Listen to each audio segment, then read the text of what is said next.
From Viking invasions to Roman occupation, from countryside to coast, from historic wars between the English and the Scots to modern warfare, from a Scottish queen to a gypsy queen, from an artist from Manchester who regularly painted here to a local heroine who became a national icon, to boots discarded from weary walkers, from churches and abbeys to the ruins of priories, and stunning scenery on the way.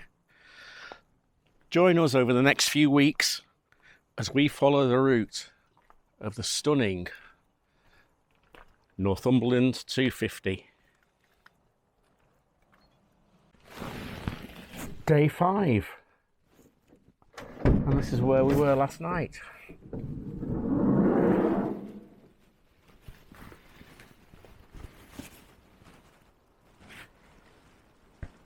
Over there you've got a golf course. Nice old bridge there. We're parked just off a main road going into Seahouses. It's the one we found on Park for Night. And saying this is the main road into Seahouses, it was actually really quiet overnight. We hardly heard any cars. Golf courses on that side of the road as well. And then over here on the other side of the road, you've got the England coast path, so it was handy for walking the dogs. And as you can see, that's where the van is. Absolutely no hassles, apart from a bit of road noise. But I was actually thinking, road noise, a lot of people live on roads anyway, so we've got traffic going past at night, so a little bit of road noise isn't too bad really, is it? And as Keith said, we've had worse park-ups.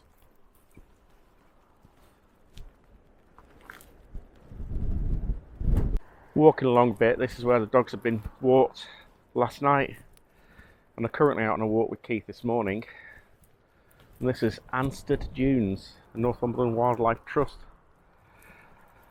The mature dune system at Anstead provides effective protection from the sea, but over time the lack of grazing has meant that they've become dominated by marrow grass and in some places by sycamore, apple and laburnum. A programme of fencing and grazing using cattle and Exmoor ponies has helped a wider variety of dune plants to grow and improve the reserve's value for wildlife. Keith's not actually mentioned whether he's seen any Dune ponies, any Exmoor ponies.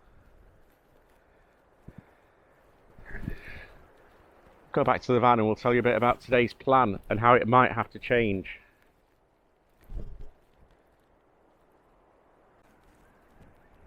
Sun's just beginning to rise.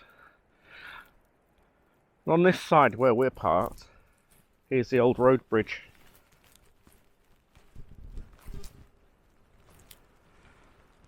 Nice ornate bridge.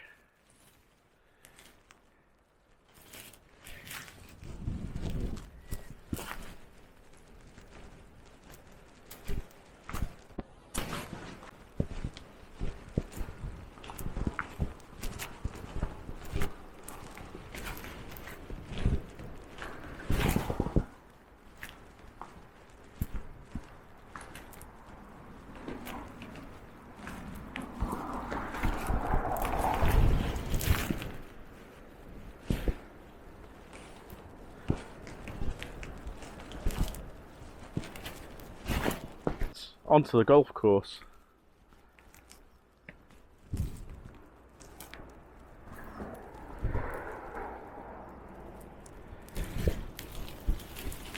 So the plan was, where's the leaflet? There. The plan was we were going on a boat trip. Nab's saying, oh, he's huffed then. But I emailed them last night because there's a storm coming, Storm Babet. And I emailed to see whether there'd be any sailings today, and they did reply last night and say they weren't sure, to check in the morning.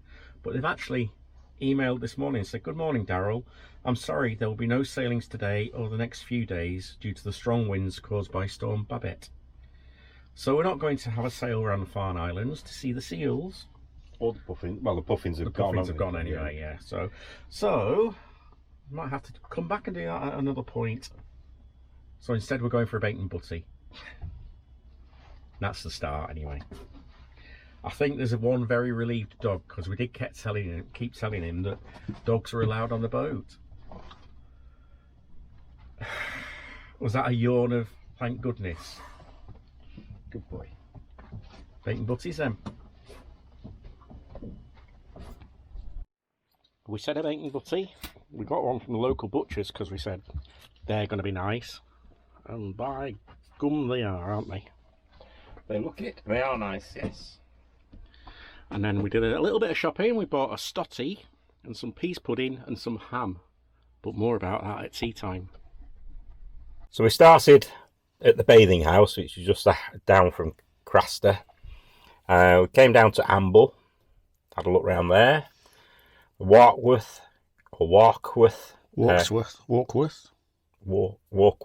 Castle, and then we came back up to Craster, Embleton, and we stopped. We're up to here, Seahouses. Leaving Seahouses and following the coast road. Next up, Bamburgh.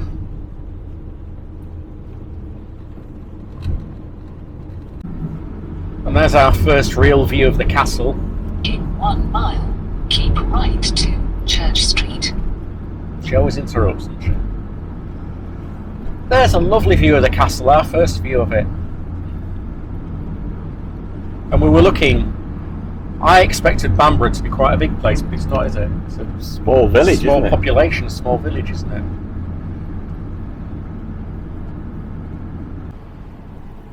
That's an impressive castle. It is.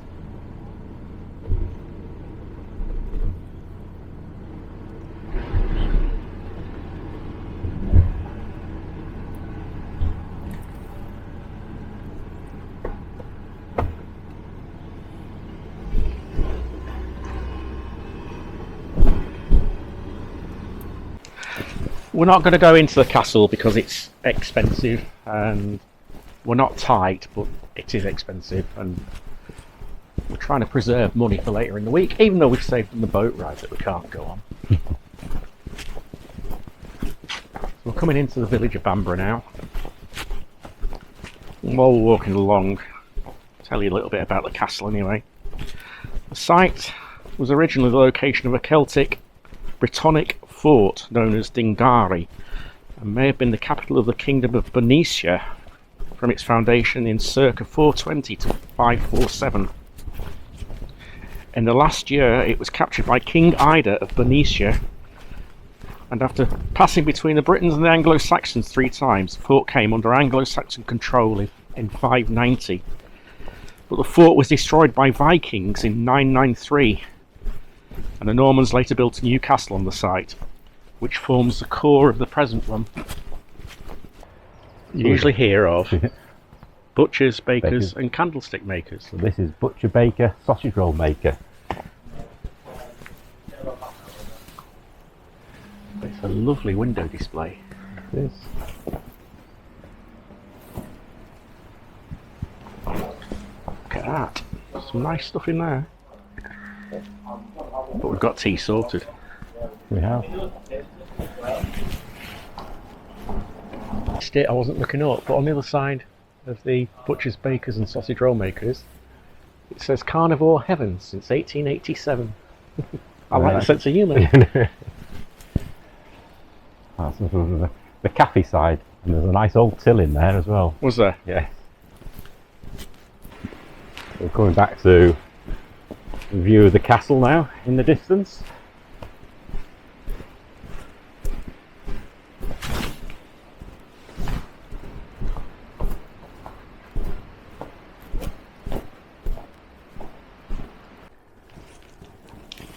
The castle's been used for a lot of filming, not just appearing as itself in documentaries and other programmes, news programmes, but a lot of film and TV series. Some I've heard of, some I haven't. Hunting Tower in 1927. That's before our time, isn't it? It is. A Connecticut Yankee in King Arthur's Court from 1949. But then let's get more recent. 1982, Ivanhoe. 1984 to 1986. TV series Robin of Sherwood. Quite a lot was filmed here. Macbeth film in 2015. And TV series, which a lot of people have heard of, The Last Kingdom in 2018. And then just this year, 2023, it featured in Indiana Jones and the Dial of Destiny.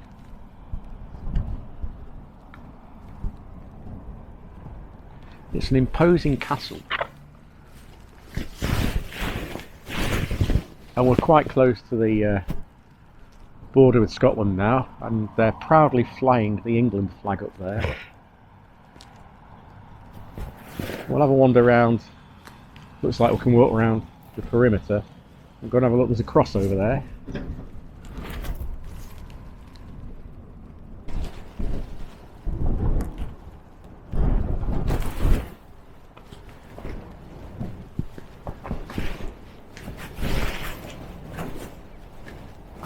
When you get close, see how just how big it is, don't you?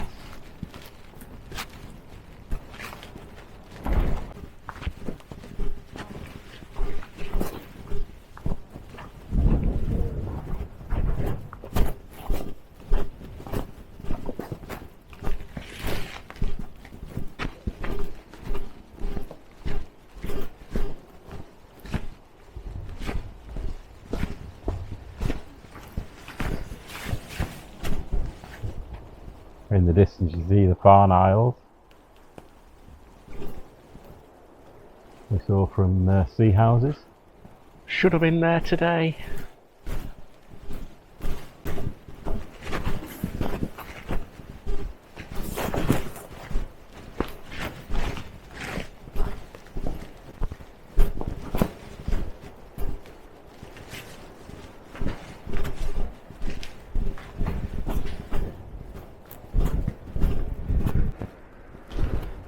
There's a bit of a different view. What you see if you're out at sea from one angle.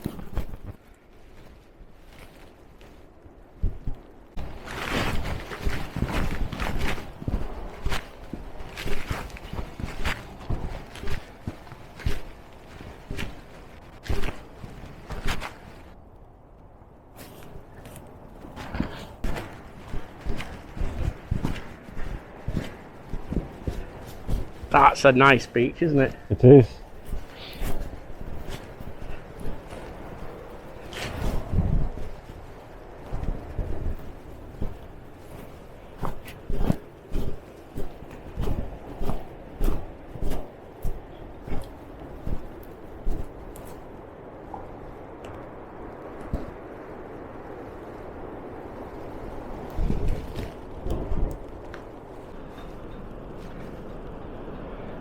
Keith's just gone back to get Naban Bay because they'll love having a run on here.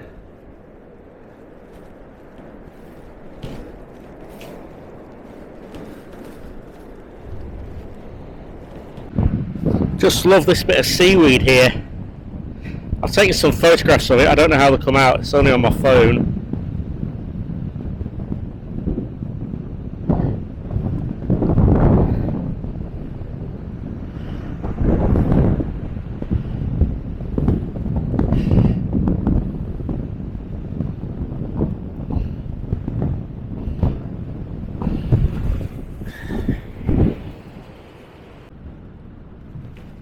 Over in the distance there's someone about to try and fly a kite. We've got a collection of kites at home and we keep saying we should put one in the van really. It's something else that Keith used to collect a lot of. And we have flown them on occasions, but a long time ago. There it goes.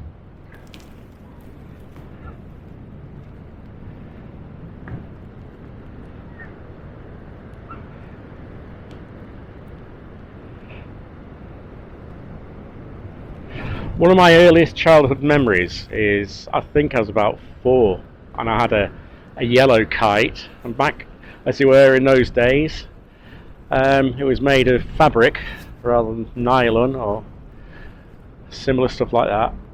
And I remember bursting into tears because the wind got it and the string snapped and the kite was last seen heading out to sea.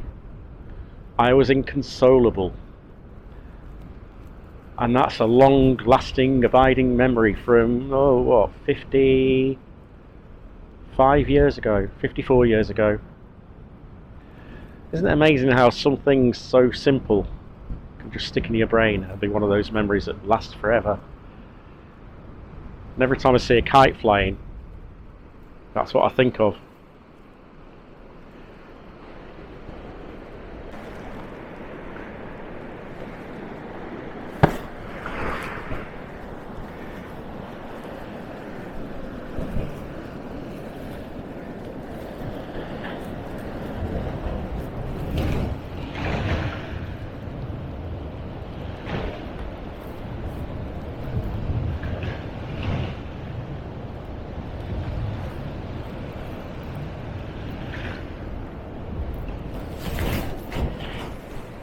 Right in the distance now, Where's I Daryl? see a nab, There he is. and I see a Where's bay. Daryl? This way. They ain't seen me yet. This way. Where's I Daryl? can see a key. Nab! Nab! Nab! Bay!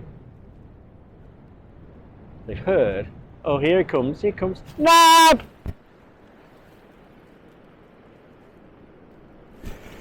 Come on then. Hello. Have you come to see me at the seaside? Have you? Good boy. Are you going in? Are you going in? Oh, come on then.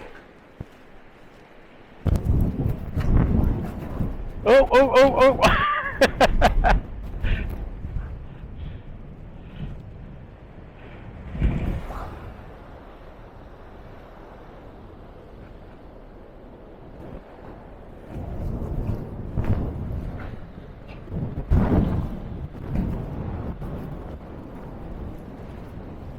You going in? What was that in English? You must be joking.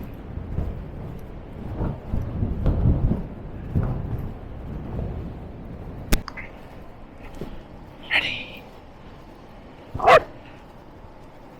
Go and play then. Go for a swim. Go for a swim, Bay, while you can. Bay, Go go for a on. swim. Go for a swim. Looks a very inviting sea, actually. It's alright. I'd have a swim in there if I.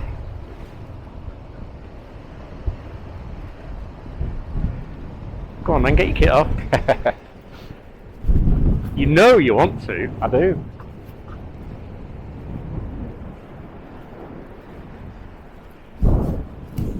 They're struggling getting it up or keeping it up. Go on.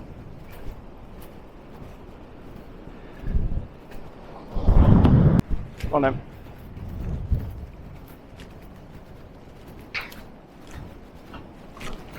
Ready.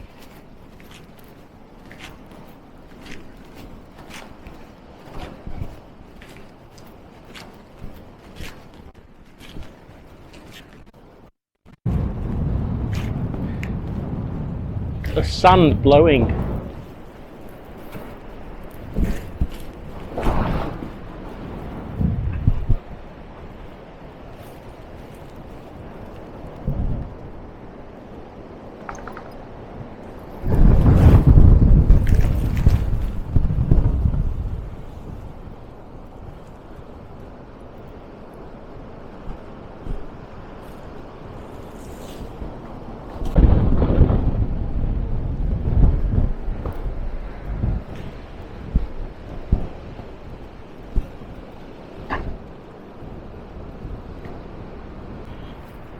I've tried to do Inland 250 in the sand.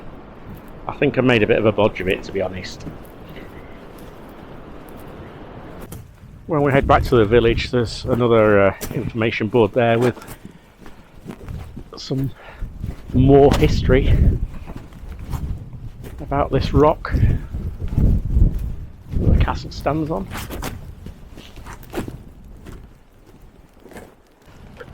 Walking back from the beach, we just come across an information board. It shows a gold piece on it.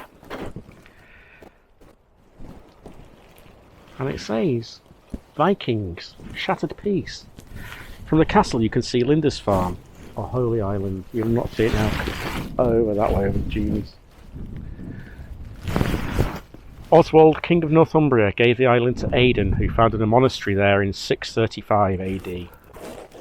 Vikings attacked and looted it for the first time in 793. And this solid gold piece was found here during archaeological digs in 1971. Dating from around 650 AD, it may have been used to adorn illuminated manuscripts, like the famous Lindisfarne Gospels. And this is displayed in the castle, which, as I say, we're not going in. But we are going over to Holy Island at some point, when the tides are right. Time to go and search for a coffee. Come on.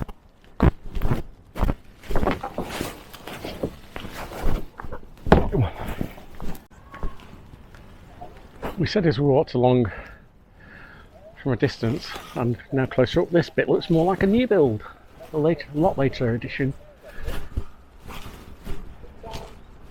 Is it an information board? It is.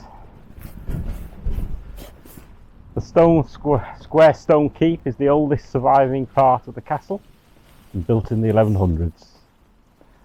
It was the defensive heart of the castle, and it survived the 1464 siege, when Bamburgh became the first castle to fall to gunpowder. The 45-metre well in the keep hall was dug by hand several hundred years before the keep was built, and it provided water for the kings of Northumbria's royal palace. So we've got the Vikings, the Normans,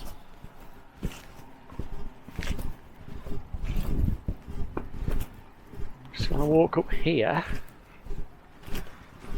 have a look at this cross.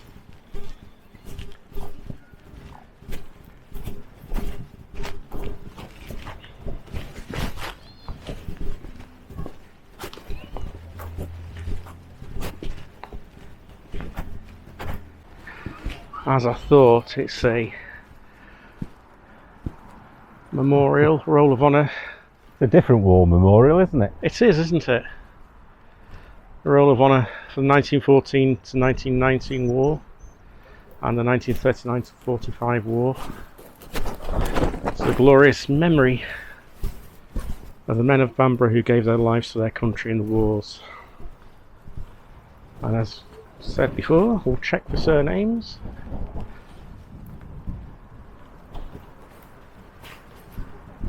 No Ashworths. No Stockers.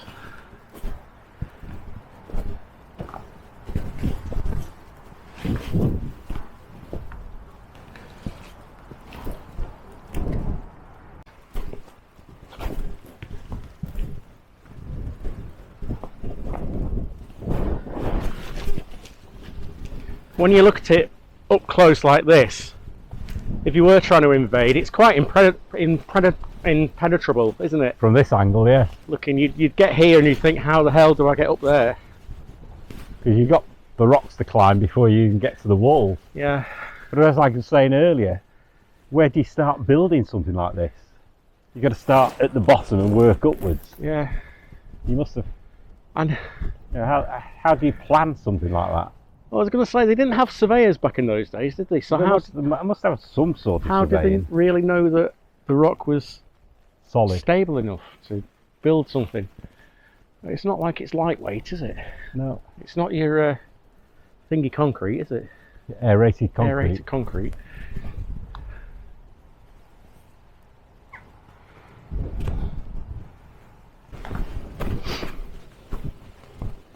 As you walk around the outside, it still doesn't fail to impress.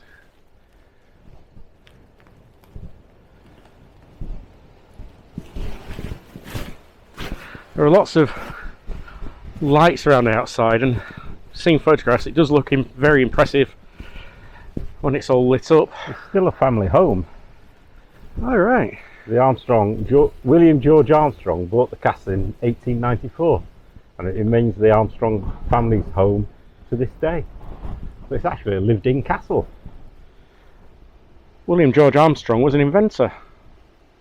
We'll have to Google what he invented. Not one I've heard of. No. Francis Watson Armstrong is the castle's current keeper, preserving it for today's visitors and future generations. Bronze sculpture shows Francis as a child with his sister Isabella and mother, Lady Maria Theresa Armstrong, and it's displayed in the King's Hall of the castle that we're not going into.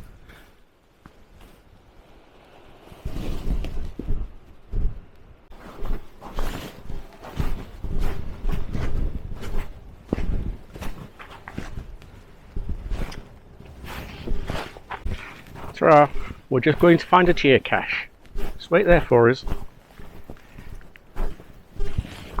Good boy. Sit down, babe. Sit down.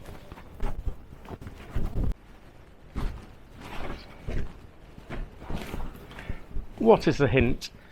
Don't pine for the cache. Look under the boiling oil defences.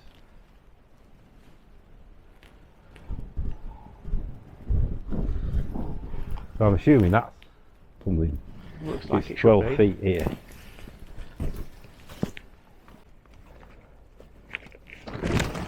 Got it. So that's a boiling oil defence, which I presume then boiling oil came down and just poured onto raiders, marauders.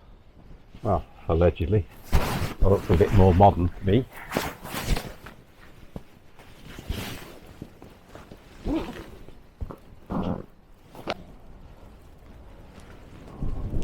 (18th of October).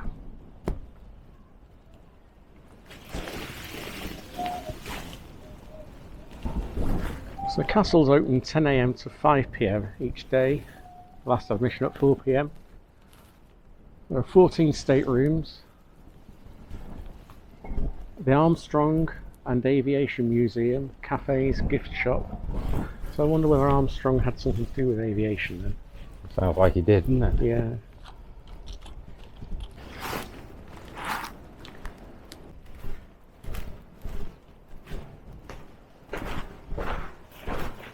Come through the tunnel.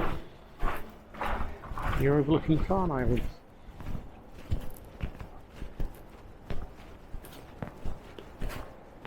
Miles and miles of beach to walk along, aren't there? Yeah. And sand dunes.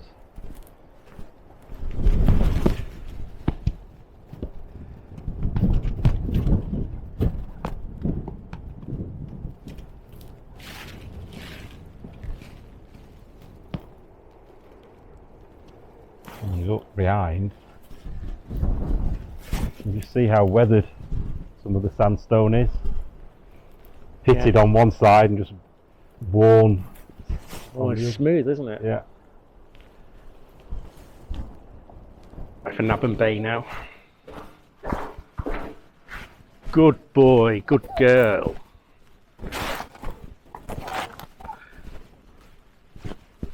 That was very patient. Very good. You are good, aren't you? Hey? You are a good boy and a good girl. Yes, you are. Very good.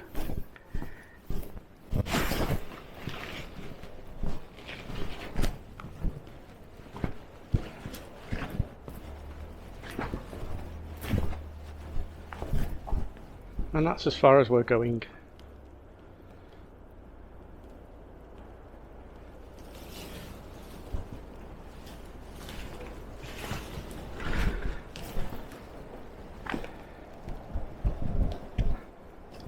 A little bit further.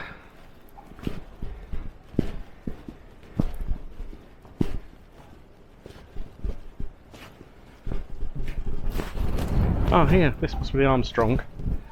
Inventor, industrialist, benefactor whose genius brought much employment to the northeast.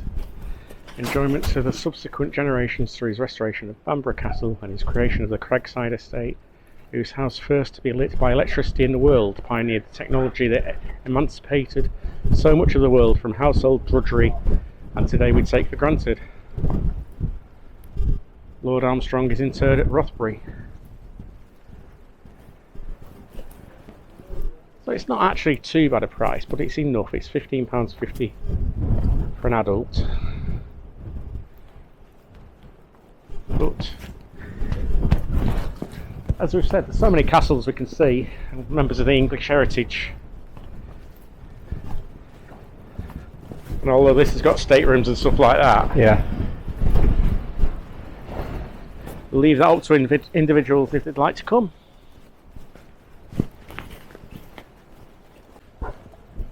Even before you get into the castle, you're paying though, aren't you? Yeah. £4 parking. Parking. I know they have to make the money for the upkeep, but it's a lot, isn't it? It is. Well, yes, they've got to make a living, haven't they? So, but still a lot of money. Bamburgh Castle.